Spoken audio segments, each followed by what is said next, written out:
residual symptoms remaining, but I can tell you he was excited to discuss the issue and was also excited to take some questions from you guys today.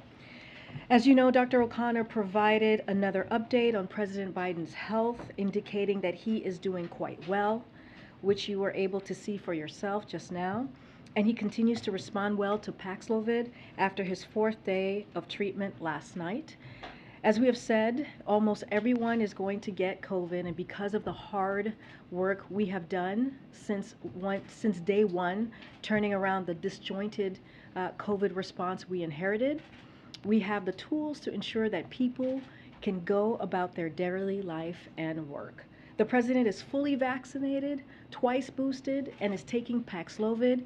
His current health speaks to how Americans should avail themselves of boosters and treatments. I'm going to hand it over now to Dr. Jha, who has some updates. I don't want to get ahead of him on COVID and the administration's effort to aggressively combat monkeypox and protect communities from the virus. He's gonna have an opening. We're gonna keep him from 15-20 minutes to take your questions, and then I know there are other topics that you all want to touch on, and then we'll continue with the briefing. All right, go ahead, Dr. Jha. Thank you. All right, good afternoon, everybody. So I'm pleased to be with you again today. As Karine mentioned, the president continues to do well. He was feeling good this weekend. He continues to improve. And before I open up to questions, and again, you all had a chance to see him, many of you had a chance to ask him questions, I want to give you an update on both COVID-19 and monkeypox. So let's talk a little bit about COVID. I want to start by emphasizing the importance of staying up to date on COVID-19 vaccinations as we face BA.5.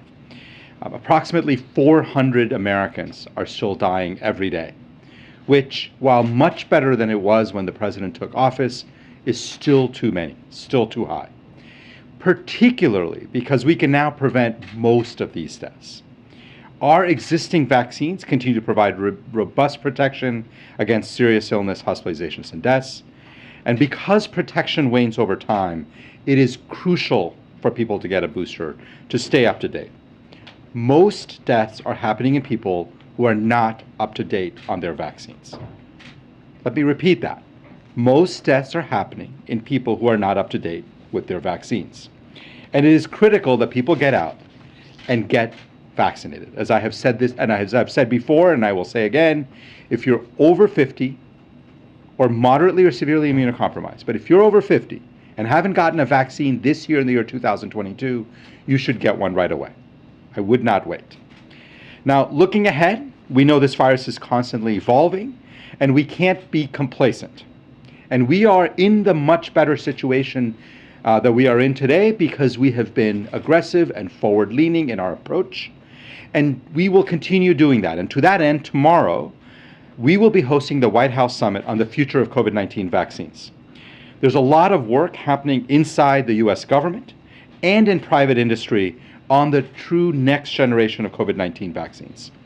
And the summit will feature some of the cutting edge work being done by US government scientists, scientists in the private sector, companies, American companies who are working on these issues. This summit is an opportunity to bring people together to showcase the science that is already happening, to highlight the work of this administration and what it is doing to bring about these advances for the American people. Now, I want to take a few minutes to talk about monkeypox because this is, I know, also has been on people's minds. And we all saw over the weekend that the World Health Organization declared a public health emergency of international concern. So let me give you a quick update. The declaration by Dr. Tedros of the FIC, the Public Health Emergency of International Concern, was a call to action to the world community to stop the spread of this virus. The international community must work together to protect individuals that have been impacted by monkeypox and those most at risk of contracting the virus. WHO's declaration will allow the United States and other partners to better collaborate, to share data, and to get critical information out to high-risk communities. Here at home, since the earliest days of this outbreak in the US in mid-May, the Biden administration has deployed a robust, comprehensive strategy to combat monkeypox. Our strategy has 4 key pillars, and I want to go through them. First is to dramatically scale up procurement, production, and distribution of vaccines. Second is to significantly expand access to testing. Third is to significantly expand access to treatments. And fourth is outreach to communities most affected by the virus. We have been working around the clock to ramp up our response and to make important progress in short order. To date, we have distributed more than 300,000 vaccines to jurisdictions around the country. We have procured more vaccines than any other country in the world, probably more than every other country in the world combined. FDA is working quickly to finalize the approval of nearly 800,000 additional doses, and we are getting ready to ship these doses to jurisdictions once FDA has finally approved them. We have 1.3 million doses of TPOXX, the treatment for smallpox that can also be used for monkeypox, in our stockpile. And we are working day and night to make access to that treatment easier for providers around the country. When the first case of monkeypox was confirmed in the United States, we had the capacity to do 6,000 tests per week, much higher than demand. But we knew that testing at the time wasn't as convenient for providers as it needed to be. So the CDC immediately started working with 5 of the biggest commercial labs to get monkeypox testing going online, so doctors can use their existing partnerships with commercial labs. Today, because of that work, there is capacity to do 80,000 tests per week. And we are continuing to do extensive outreach to providers to make testing easier. Finally, we've been working on the ground with communities, health partners, members of the LGBT community and others to ensure that we are getting out good information, that we are addressing concerns that they have, we are listening to their concerns. And finally, we want to make sure that all Americans understand that we are continuing to take this virus seriously. We're going to continue working on increasing access to testing, vaccines, and treatments, and making sure that Americans understand what risks and challenges this virus faces and what the administration is doing to respond to it. All right, let me finally finish up by saying you've heard a lot of talk this weekend from the Department of Health and Human Services about what it is planning to do. You heard Secretary Becerra today talk about the importance of this virus and the government's response. We are committed to being not only continue to be aggressive, but to continue to ramp up our response to this virus and protect communities in the United States that have been most affected by monkeypox. Let me stop and take questions. I think I have about 15 minutes or so. And KJP, I'll let you drive the question taking. Okay, all right, go ahead. Dr. Jean, the President just indicated that he hopes to potentially be able to return back to the West Wing later this week. Can you walk us through what the protocol would be for him to do that? I think day 0 was Thursday, we're at day 4. Is this a negative test tomorrow, or are there additional precautions that Dr. O'Connor may want to evaluate before doing that? Yeah, it's a great question. So the CDC guidance on this is very clear, 5 days of isolation. Today is, as you said, day 4. So tomorrow will be day 5. Once he has a negative test after day 5, he can end his isolation. CDC guidance suggests that he wear a mask when he's around others. The president's going to follow CDC guidance. And those of us who have been vaccinated but may have also had COVID-19, there's often the extra immunity that comes with that. But given what we now know, based on what Dr. O'Connor said over the weekend, that this appears to be the BA.5 variant, does that affect sort of what is typically sort of a 90-day window, as we understand it, where you have that enhanced immunity? Are there any signs early on that BA.5 he'll be less likely to have that kind of window? It's a really good question. What we know is that it is true that in the past, with previous variants, we used to say that if you got infected, you had about a 90-day warranty. And that wasn't a warranty, ironclad, but a high likelihood that you weren't going to get reinfected within 90 days. What we know, because BA.5 is so immune evasive, that we have seen lots of people get reinfected within 90 days. If you got infected with a BA.2 or a BA.1, getting reinfected with BA.5 within 90 days is very common. The duration of protection from BA.5, which you're asking about, we just don't have any data. We don't know. So we're going to track that very closely. Obviously, the president will continue. The good news here is the president's vaccinated, boosted. We will continue to kind of make sure that he is up to date on his vaccines as time goes on. But we don't have any data that I know of on duration of protection after a BA.5 infection. CDC guidance is also not to travel for 10 days. Does that mean the president won't travel until those 10 days are up? I don't know the details of the president's schedule. What I will say is that the president plans to follow the CDC guidelines as we have. And right now we're focused on making sure that obviously the president is isolated and he will not leave isolation. His test is negative. Plans to see him in person before his 5th day is up, to treat him in person? Do I personally? No, I've been speaking to the president on a regular basis, sometimes on phone, sometimes by FaceTime. Dr. O'Connor sees him. Obviously, we want to limit the number of contacts, right? And so to protect others. And so the footprint around the president has been small and really limited to the most essential people who need to see him. Thank you, Dr. Jean. What is the window that you'll be watching to see if there is potential for relapse, given the president has taken Paxlovid and we have seen that happening with other people? Yeah, it's a really good question. Rebound, again, I think I brought this up last week. The clinical data suggests that between 5 and 8% of people have rebound. And that happens sometimes as early as 3 or 4 days, sometimes can be a little longer. Obviously the president is monitored on an ongoing basis. He's around people. He has a personal physician who sees him on a regular basis. So we will continue monitoring I was going to say the patient, which is true, but the president on an ongoing basis. And one question on monkeypox. Given the limited testing early on, how many more cases do you think there actually are right now in the United States than what we know about?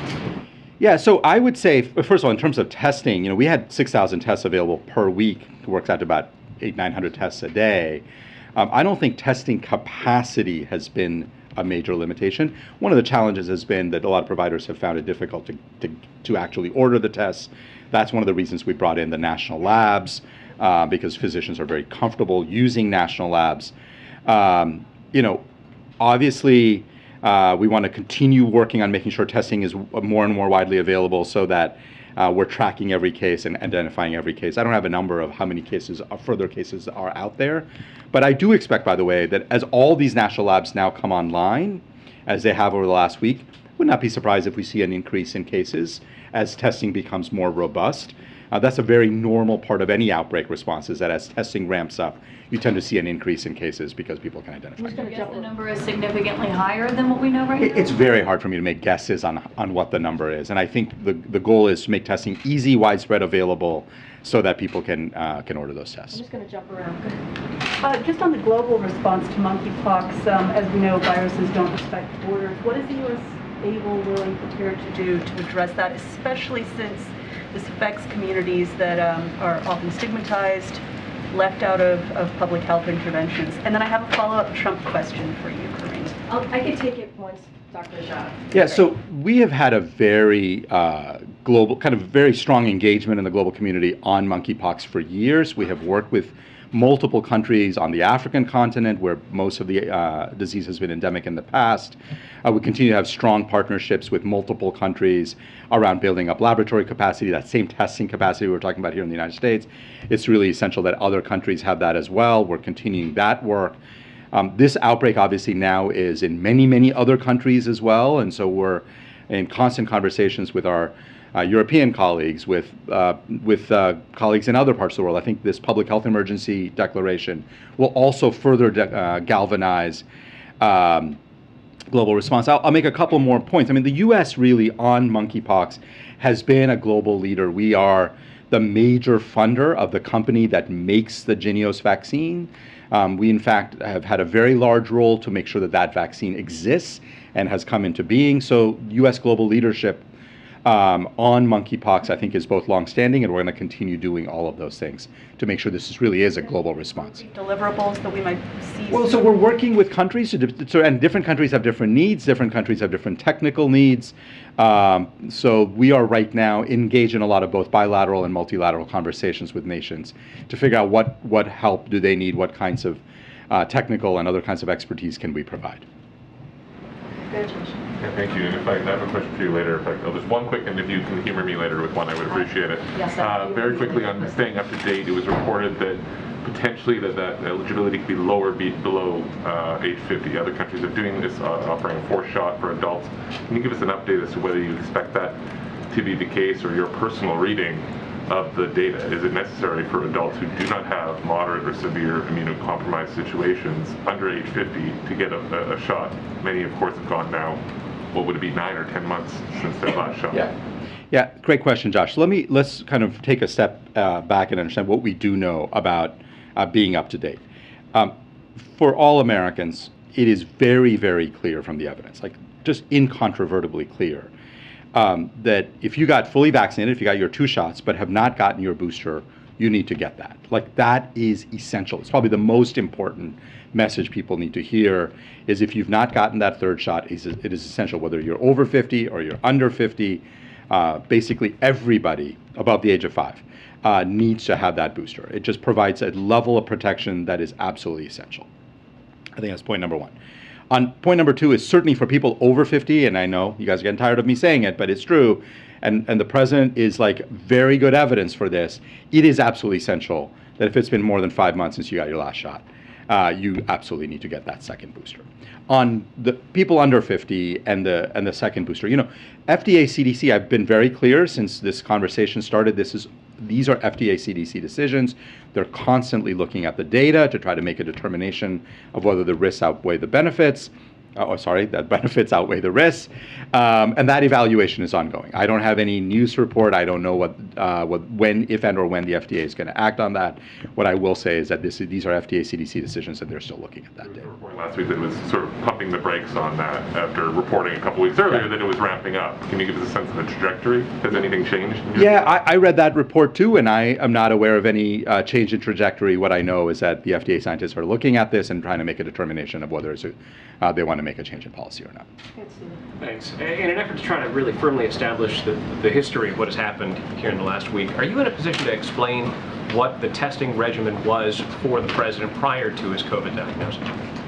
What I will say, and what I know is, and again, Karine, you may have more on this, is that there was a regular cadence. As you might imagine, the president travels. The president has different days where he's interacting with different numbers of people. So all of that goes into the regular cadence. The president got tested on a regular basis, but there was not a single cadence that was true every week. It varied based on a lot of other factors as well, based on what was happening with his travel schedule. One of the questions that's been asked, and we'll have to raise it again, is why the president's personal physician is not here. Are you familiar with a reason that the president decided not to send his physician here to answer our questions the way that his predecessors have decided to send their physicians here?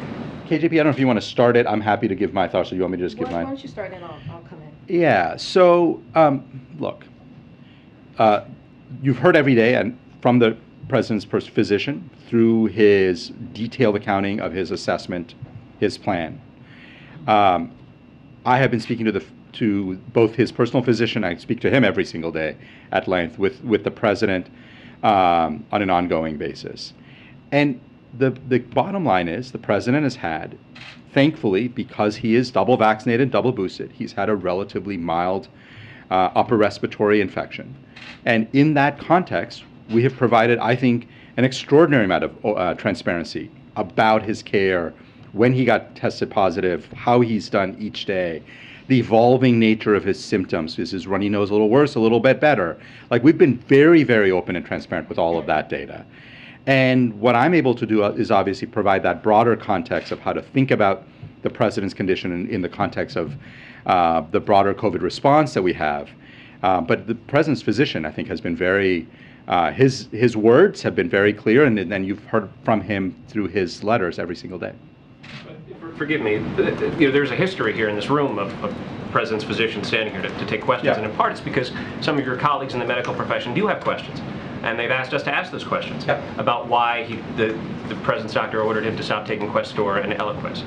You have done your best to communicate the answer that the president's physician has given, but are you familiar with the reason why the president decided not to send his doctor out to answer those questions specifically? Yeah, what I will say is, again, if you take a look, step back and ask the question, what's the medical condition that the president has? Yes, he has COVID, which is very dangerous for people who are not vaccinated, not boosted, not taking therapeutics. But that is not the president. The president's immunity is up to date. He's getting treated in that context. He's had thankfully, and again, continue monitoring the president and hope that it all continues the way it has gone so far. But he's had, thankfully, a relatively mild respiratory illness. In that context, you know, I think that you've been hearing from the president's physician, you're hearing from me. That is a lot of information, and certainly plenty of information to understand both the president's condition and the decisions that are being made. I don't know if you want to add anything further. I mean, look, just a couple of things, as you, Steve, mentioned from some of our medical colleagues. Just want to say a couple of things about some notable healthcare professionals who have validated our treatment approach, who have been on networks here in this room, and also who have been in newspapers of some folks here. For example, Dr. Lena Wen from George Washington University in the Washington Post, she said, "The president's medical team has done all the right things following his diagnosis. The fact that he contracted the coronavirus doesn't mean that the vaccines don't work, rather succeeded because they are keeping him out of the hospital. The United States has had so much success with vaccines and treatments that even when the president gets the virus, it's business as usual." Dr. Sanjay Gupta, CNN chief medical correspondent, the statistics are very much on his side because of his vaccines and the Paxlovid medication. It's a different time. When President Trump got COVID, there was no vaccine at that point. So this is an example of how effective the vaccines are, just if you compare those two situations. And the reason why I read those two is because we have seen from his doctor that he's had very mild symptoms, that right now he's almost completely resolved, and he's been able to do the work of the American people. And so if you go back to on Thursday, when we learned he was positive, we put out a statement. I put out a statement. Then we had a letter from the doctor, and then we kept our commitment on making sure you heard from the doctor himself. Look, we are in a different place. This is not 21, 22 months ago. This is not even a year and a half ago. And so we've been here almost every day since, not every day since, every work day since, for about an hour, fielding your questions, taking your questions. Your colleagues were able, one of your colleagues right there, was able to ask the president a question, and he answered it directly. That event that he did lasted about an hour. So you've had eyes on him, you've asked questions, you've heard from us, and we're going to continue to give that information as well. There's one last thing, and that's it for me. Do you foresee a circumstance, Karine, where the person who treats the commander-in-chief of the armed forces will never or will ever come to this podium? No, that's not what I'm saying. What I'm saying is that we're in a different place with COVID, right? We are able to do the business, he's able to do the business of the American people, and not just him.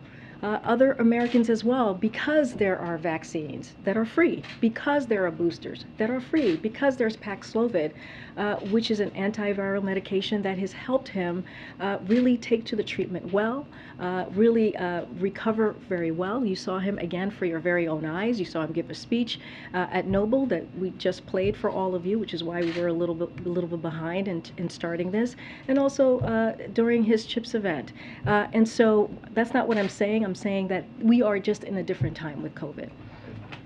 Thanks, Karine. Just to go back to some of the Paxlovid rebound questions. Once the president does test negative at some point in the next coming days, how often then will he be tested to determine he stays negative and that there isn't the rebound? What would that testing cadence look like? It's a good question. So as you know, he may remain PCR positive for a long time. We don't use PCR testing in people who, everybody who recovers. So we don't use PCR testing. But in terms of the regular cadence of his antigen testing, that is not something that I don't know what the cadence will be, and that's something that's going to be decided between him and his physician.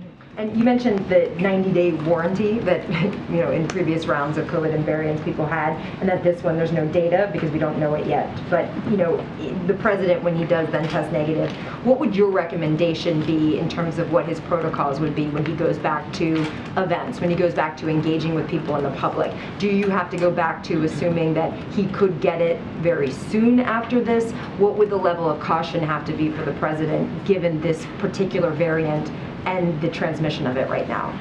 Yeah, so there's a lot of hypotheticals, so let me just say what we know. I mean, the expectation is that while BA.5 is dominant, anybody who's had a BA.5 infection should have relatively high degree of protection against further BA.5 infections. That's, I think, a reasonable assumption, but there's not a lot of data on that, so we're obviously going to continue collecting that data. This is a president who has been very clear that he wants to be out among the American people, spending time with people, meeting with people, interacting with people. Once he is cleared and is testing negative, I'm assuming that he will go back to some version of that, as you saw, even while he was infected and still is, I guess, but potentially contagious. He continued working, and I expect him to have a schedule that he goes back to a cadence where he's again interacting with people.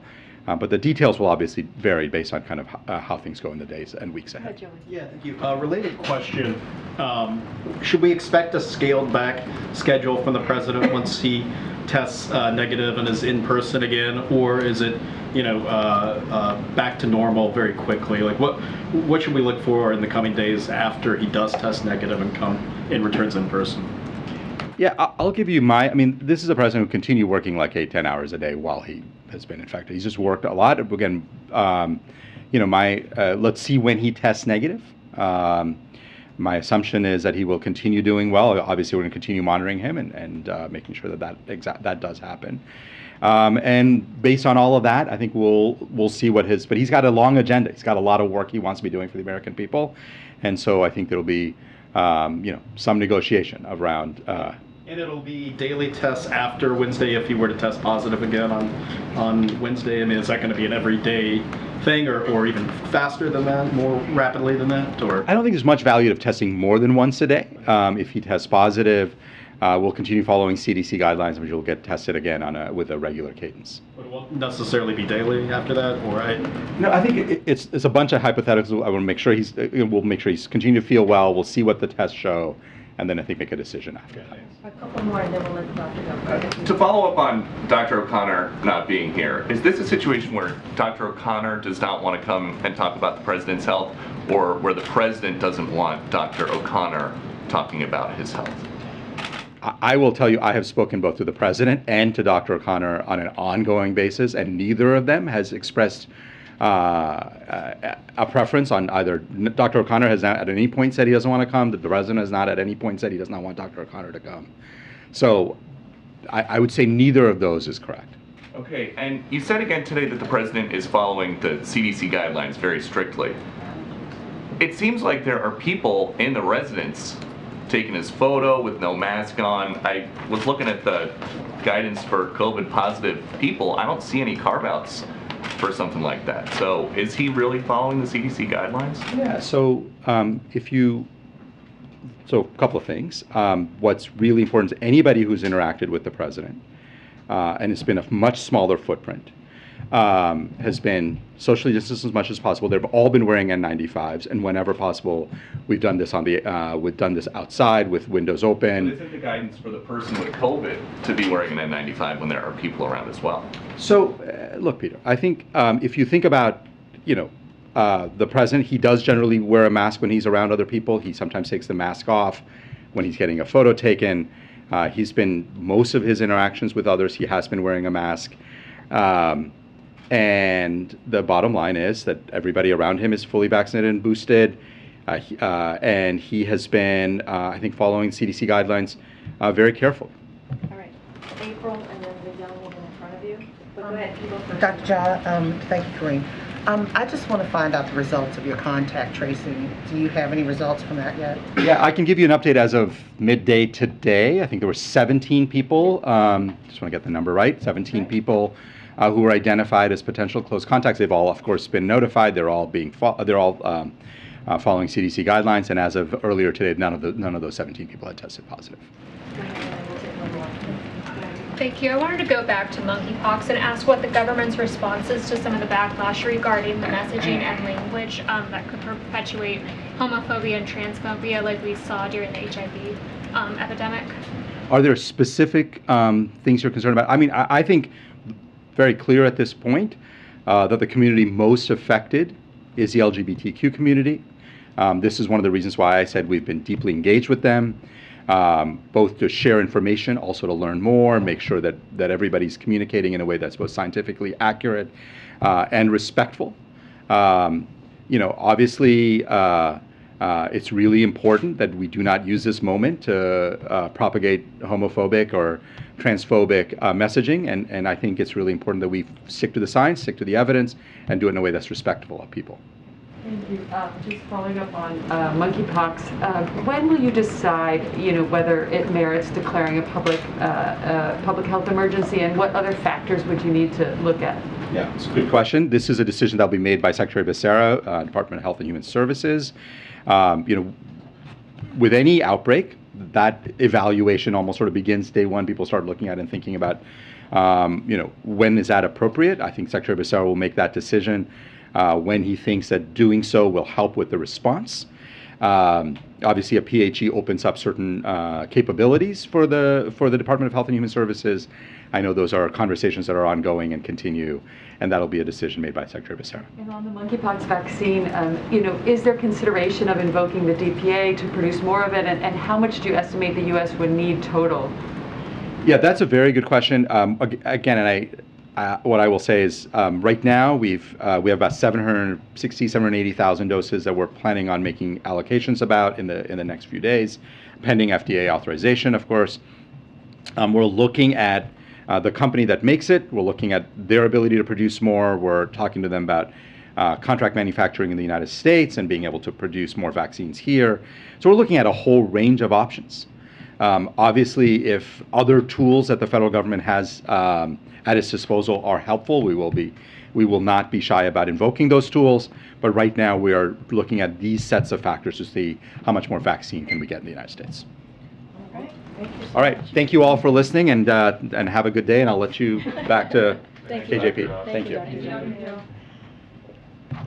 Okay, two things at the top. Peter, you're leaving us so soon. So sorry. I'll be back. So disappointed. Okay, I just have two things at the top, and then we'll get started. Okay, so we are closely monitoring the wildfires raging through western United States, as well as the extreme heat conditions impacting millions of Americans. The president has also been receiving regular updates. Our hearts go out to the people who have been impacted by these extreme weather conditions, including those who may have lost their homes or businesses to what has become California's biggest fire so far this summer. More than 2,500 personnel and firefighters are on the ground fighting the fire, and FEMA on Saturday quickly approved additional grant funding to help California pay for the cost of fighting the fire. Federal agencies are also working with state and local partners to provide clear and accessible information on how people can protect themselves from extreme heat. And federal officials are proactively inspecting over 70 high-risk industries in areas under a heat warning or advisory. As always, we are grateful for the brave and swift work of federal, state, and local responders. It is clear that the impacts of extreme weather are intensifying across the country, which is why President Biden will continue to take bold action to tackle the climate crisis and protect Americans from threats like extreme heat. And tomorrow, the administration will launch heat.gov, a new website that will provide information and tools to assist federal, state, and local governments in responding to extreme heat. President Biden has made clear that if the Senate is not acting on the climate emergency, he will. In the coming days and weeks, our administration will continue announcing actions to help communities coping with extreme heat, mitigate wildfire risk, and tackle the climate crisis. One last thing before we start.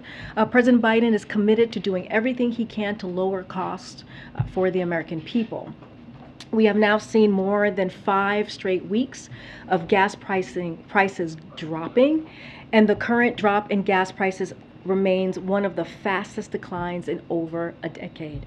Gas prices have declined by an average of 66 cents per gallon over the past 41 days. At current prices, the average driver will spend $30 per month less than they would if gas prices stayed at their peak, or $70 per month for a family with 2 cars. And according to an industry analyst, the most common price at gas stations across the country is now $3.99 per gallon, with around 40,000 gas stations across more than 36 states now offering gas at $39.99 per gallon or less. There are now also 9 states with average gasoline prices under $4. For Americans looking for a little additional breathing room, as you hear the president say often, these savings truly matter. All right, Will, you want to kick us off? Sure, thanks.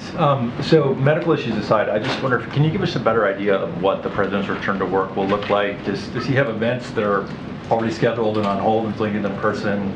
Is he waiting on announcements that we might get? So right now, I mean, just like Dr. Jha was saying, I don't want to get into hypotheticals. Right now, you know, the president is still working. He's working 8+ hours. That is something that he told me personally when we talked last week. You saw him today doing speaking at the Noble event, and also holding an event with CEOs, labor leaders, and his own economic team for about an hour. So he is constantly working, constantly making decisions on behalf of the American people. I don't have a schedule to lay out for you at this time. You can't tell us if he's got things he wants to do but he can't do because he can't do them personally? I don't want to get ahead of the president at this time. Okay, I had one more on another topic. On Speaker Pelosi and her possible trip to Taiwan, I wonder if the president or anyone at the White House has expressed concerns about that possible trip, and also if the White House has any comment about Republicans who have basically said that they support such a trip because it would be an example of the U.S. standing up to China. So I'll say 2 things. We haven't seen that the speaker has announced any travel, so I don't want to get ahead of her own announcement or her own schedule. I'll say this: the administration routinely provides members of Congress with information and context for potential travel, including geopolitical and security considerations. Members of Congress will make their own decisions. I'm not going to get ahead of an announcement or a schedule or her own schedule. Okay. The president said today that we're not going to be in a recession. Why is he so confident of that? So if you look at the economic indicators, as the president was laying out, if you look at the labor market, right now we are seeing historic unemployment. If you look at low unemployment at 3.6, if you look at the average amount of jobs that have been created, it's about 400 per month. Those indicators do not show that we are in a recession or even a pre-recession. There is the NBER, the National Bureau of Economic Research, that actually I've talked about before, and they look at a broad range of data in deciding whether or not there is a recession. And most of the data that they look at right now continues to be strong. Those pieces that I just mentioned. If you look at consumers and how they're spending, if you look at what businesses and their households are investing, you can continue to see resilience, and it's consistent with a recession. And even if you look at the state unemployment numbers that we saw last week in 21 states, we saw that unemployment numbers was at 3% or below. And so all of those indicators show us that we're not in a recession or in a pre-recession at this time. Confident is that assessment, I guess? Is the president leaving it open for the possibility, or is he adamant that there's not going to be recession? Well, I mean, it's not our definition, right? We're talking about a definition from NBER, which has been around since 1920, which has said back, I give you some quotes here. In 2007, the San Francisco Federal Reserve said, journalists often describe a recession as 2 consecutive quarters of declines in quarterly actually real inflation-adjusted gross domestic product, GDP. The definition used by economists differs. And so, again, NBER, they decide what the definition is. And so when you look at the economic indicators, you do not see the job growth, the strong labor market that we're seeing currently in a recession. And then, are there any plans to discuss with the president's doctor coming out to brief the press, if not on COVID, on his general health conditions, or in other words, under what circumstances would he come out and talk to the press? Well, you know, we put out back in November a comprehensive examination that was done by a panel of doctors, and we put that out. And there was no doctor that came out to the podium and give and take questions, right? We put that out, and we took questions in the briefing room. And so, look, again, we're in a different stage than we have been currently with COVID. We are not where we were a year and a half, and a lot of that is because of the comprehensive, COVID response that the president has had.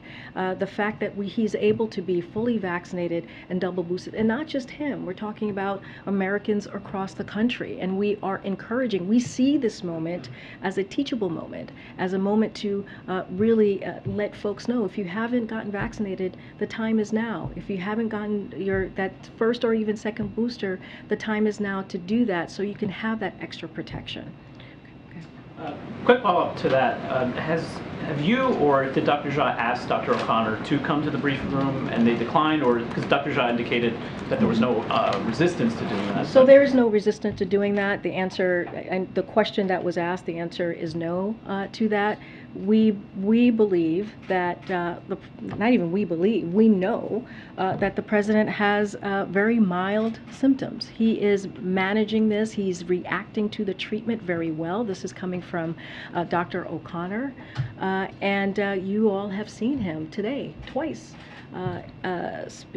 Taking questions from your colleagues. And so he's able to resume, I should say, work on behalf of the American people, as he has been. He's isolated. He's following CDC guidelines by being isolated.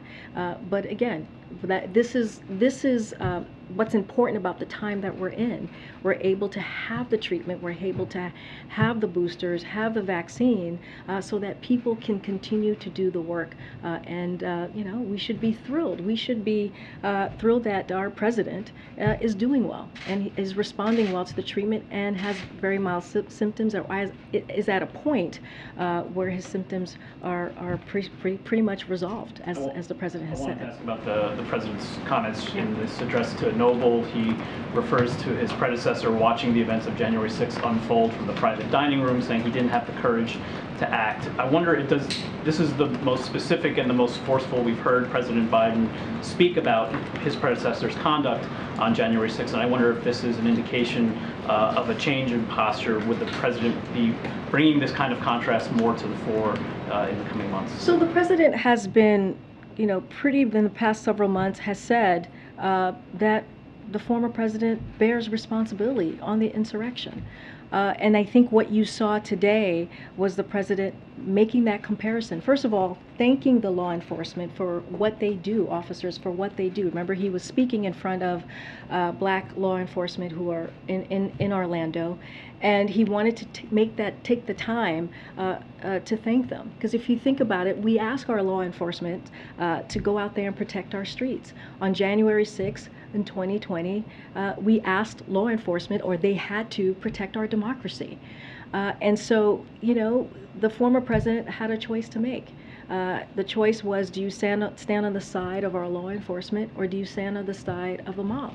And we know his actions speak for himself, where the former president stood. I do want to pull out a little bit of what he said, because this is incredibly powerful, what the president said.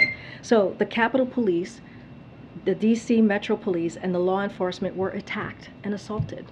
They were speared, they were sprayed, they were stomped on, they were brutalized, and lives were lost.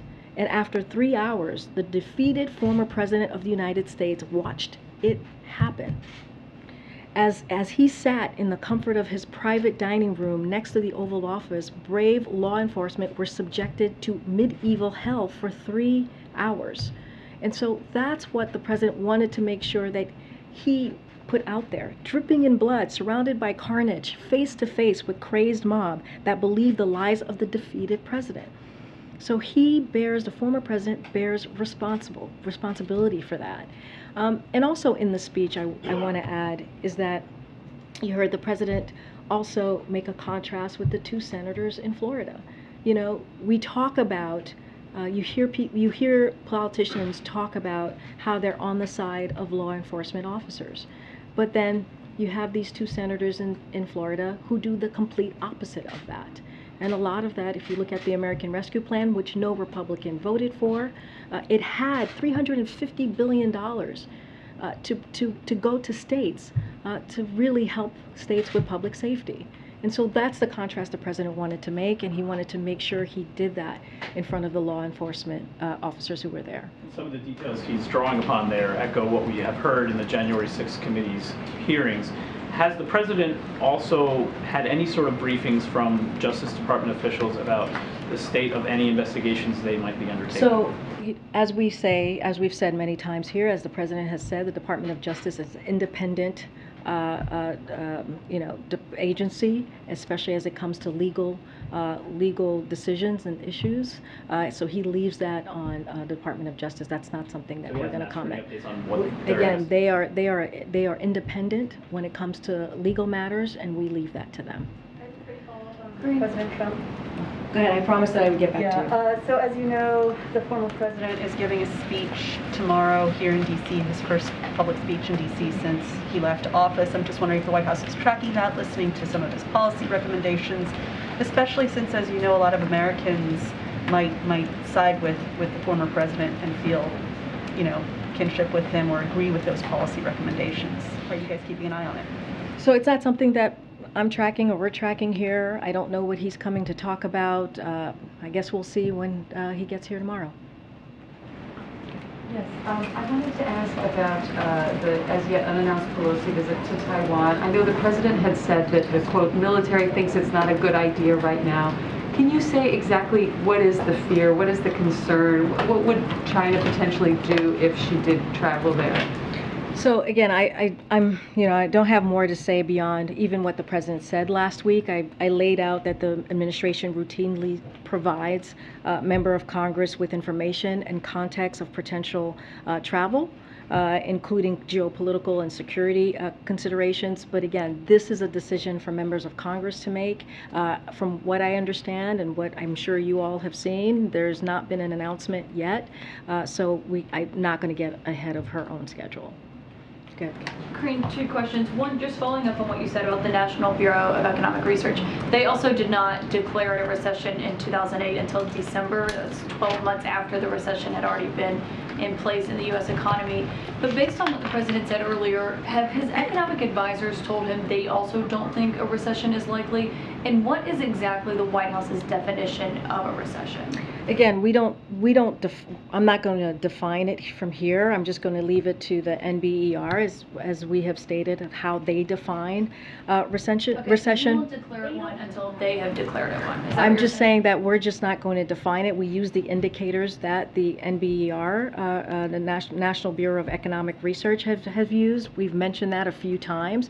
But going to your question about how sometimes it's late, look, I think what the point that we're trying to make here is that we have a strong labor market, which you don't normally see in a recession. That is very uncommon to see that. When you see an average of 400,000 jobs created per month, when you see an unemployment at 3.6, which is historical, that does not define a recession. And so that's what we point you to. That's what we're looking at as how the economy is currently differently in this moment. And the reason why is because of the work that this president has done, because of the American Rescue Plan and turning back on an economy that was in crisis when he walked in, when 20 million people were collecting unemployment benefit insurance. And now we have historic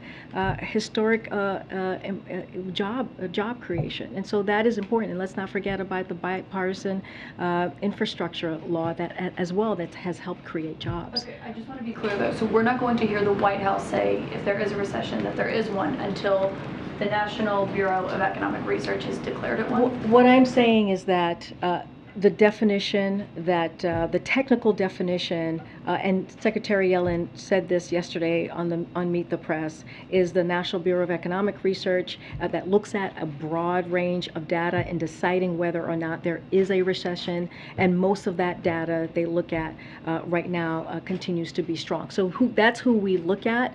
I'm not going to get into a hypothetical right now.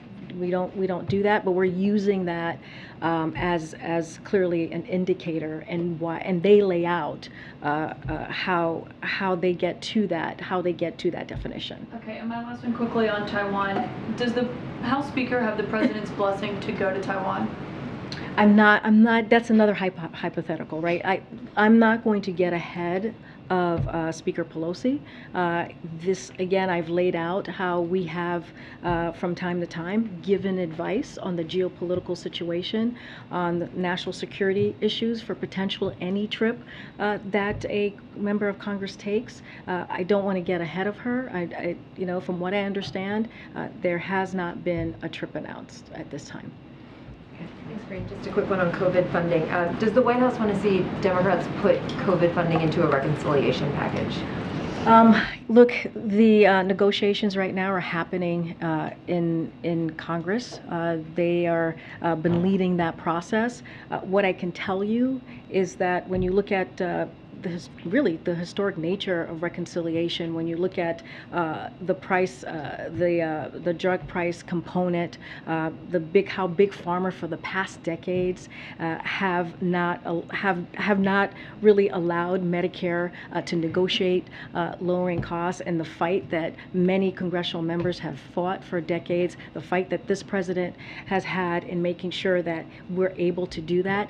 When this happens, this will mean a lot. This would be a big deal for seniors who are dealing with chronic illnesses, bringing that lowering costs for the American people, and also the ACA provisions. All of these things are incredibly important for the American people, and so that's going to be our focus. I know that it has support from Democrats in the Senate, and so we're going to allow the Senate to move forward and move forward with what that's going to look like. When you say it has support, you mean putting COVID funding into this? No, meaning like what I just laid out has support from Congress. If there's no path forward, or if there doesn't seem to be a clear path on getting the funding that you asked for 6 months ago, 4 months ago. Let's talk about that separately. That $22 billion is incredibly important. We continue to have conversation with Congress on getting that done. We need that.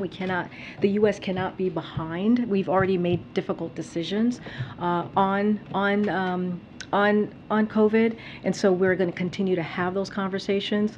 When it comes to reconciliation, we know what that looks like. We know what, thus far, what's going to be in that package, which the president supports and wants to see. We think having the prescription drugs and lowering the cost for seniors, make sure that Medicare is able to be able to have that ability to lower those costs is important, and it's going to mean a lot to a lot of families, and this is incredibly personal to the president. To put that We're having conversation with Congress about that, about the $22 billion. Right now, we're focusing on what's in the reconciliation package right now, and that is something the president supports.